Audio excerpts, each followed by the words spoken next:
день шотландского тартана, например. Это тот же самый Сабантуй на самом деле, но в таком европейском варианте.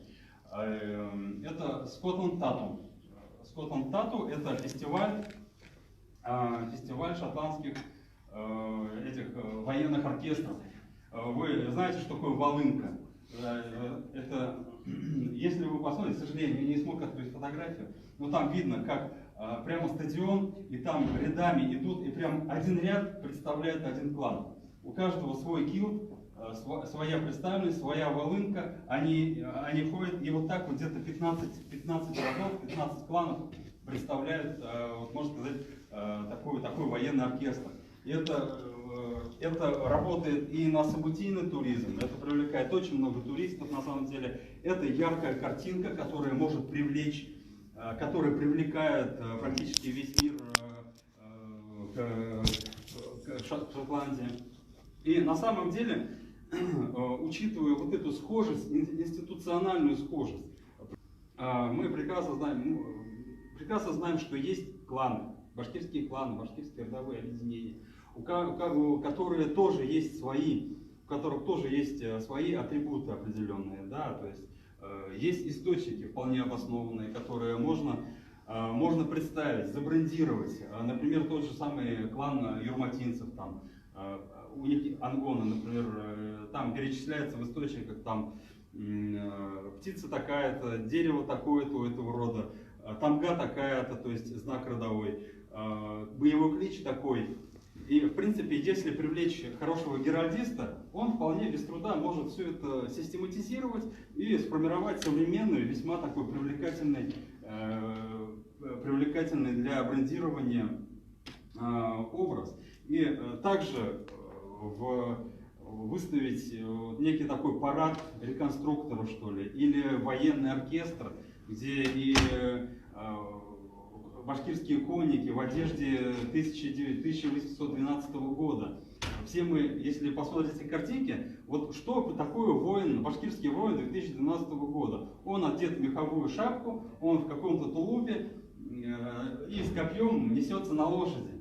Ну, извините, это походная форма одежды. И почему-то это мы выдаем за то, что вот мы должны, вот мы такие есть. А есть парадная форма.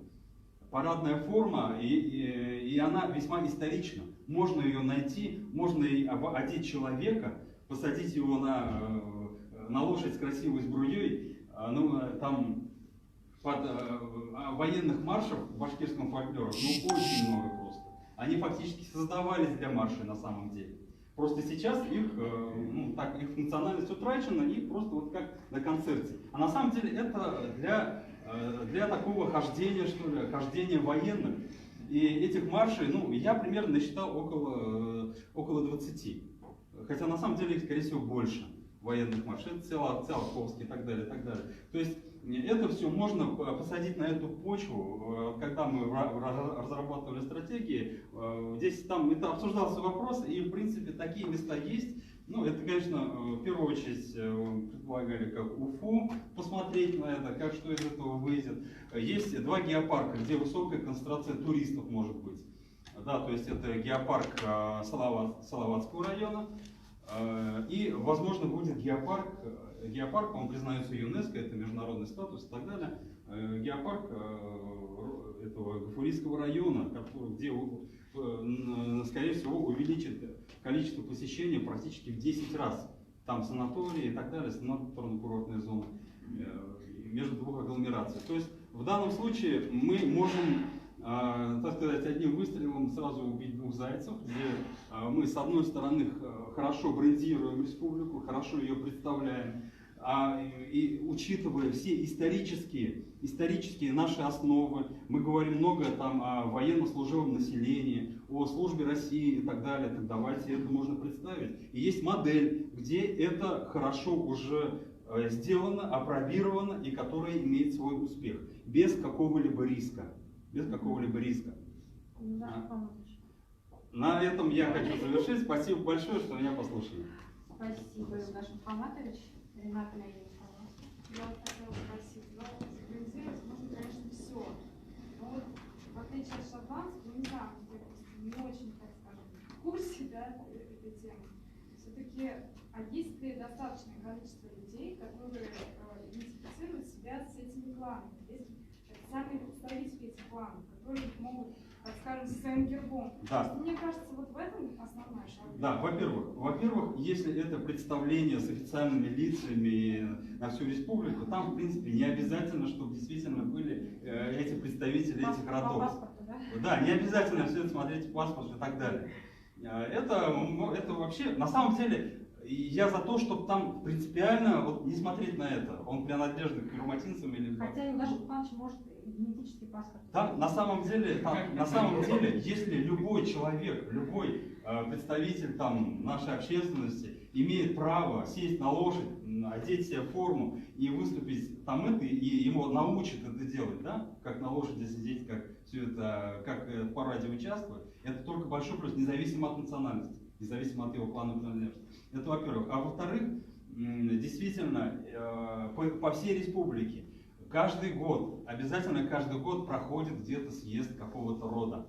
Просто этот процесс не систематизирован. И не Он стихиен, он не То контролируем. есть, в принципе, есть такие люди. И, как конечно, вы, есть, конечно. Их много. По каждому роду есть глава у нас практически. Да? Глава рода, они выбирают своих глав, свои уставы и так Съезд далее. проходит. Но этот вопрос не контролируем. И вот этот парад, он сможет это систематизировать. Можете не надо контролировать. А почему не надо? В какой-то веке люди Ну, самоорганизуются, что-то делают. Неправильно. Чего же сразу Юнаш Павлович, я услышала вас, что вы предлагаете бизнес-модель, монетизацию и фактически брендирование. Да, она бьет по двум. И брендирование, инвестиционная привлекательность в том числе, да, и формирование идентичности. Пожалуйста. Да. В данном вопросе как раз и вопрос башкирского языка брендирования. Он ведь может быть забрендирован даже через такие комплексы смешанного характера, как шульгантаж, который является и духовным составляющей имеет, и природно-ландшафтную составляющую. И сейчас уже, как гордится наше правительство, это уже на завершающей стадии в ЮНЕСКО по включению в список шедевров мирового наследия. И вот этот эпос Урал-Батыры, связанный со всем этим природным комплексом эпосы, они как раз таки ведь они на башкирском языке. И это должно тоже найти вот отражение в вашей концепции. И вы говорили про два парка, почему-то я его не услышал среди них Шульганташ. Это, по-моему, самый первый Не парк. геопарк. Это не геопарк, это немножко другое. Но если вы увидите геопарк, вы поймете, что это грандиозное такое зрелище. Да.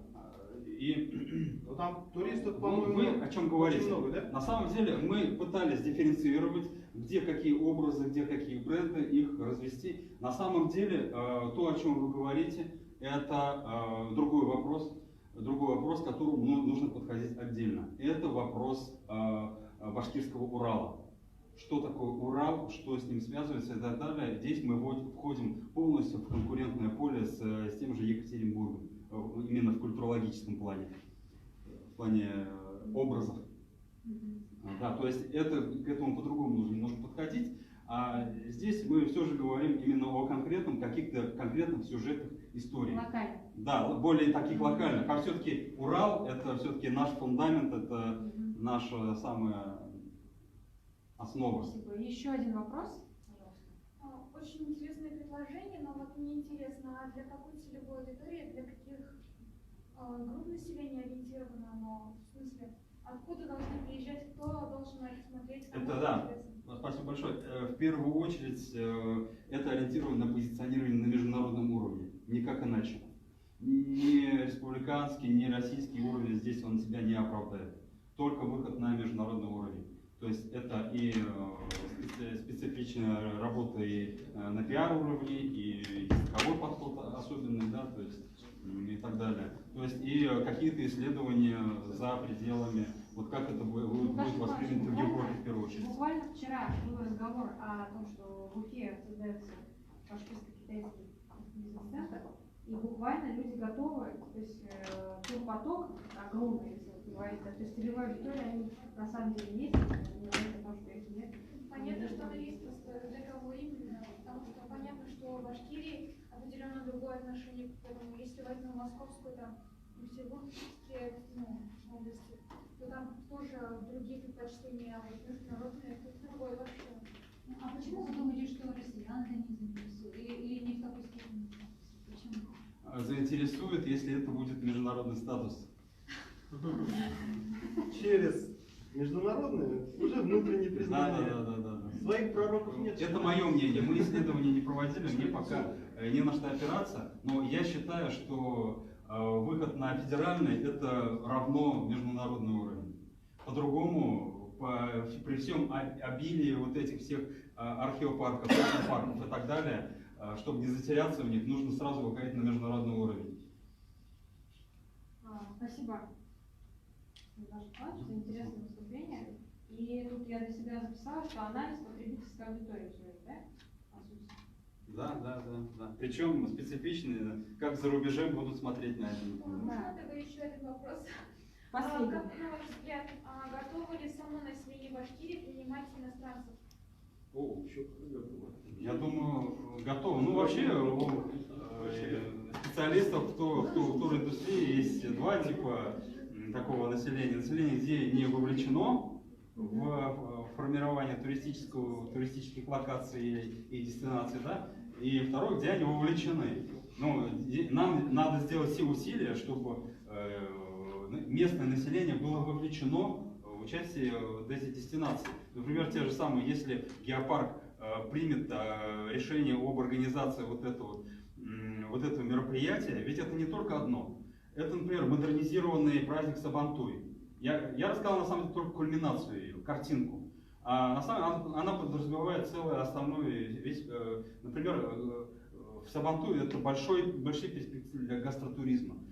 То есть это целый комплекс мероприятий, которые заканчиваются вот этим, так сказать, Понятно. И наш парадом. очень фонтанирует Да. идеями.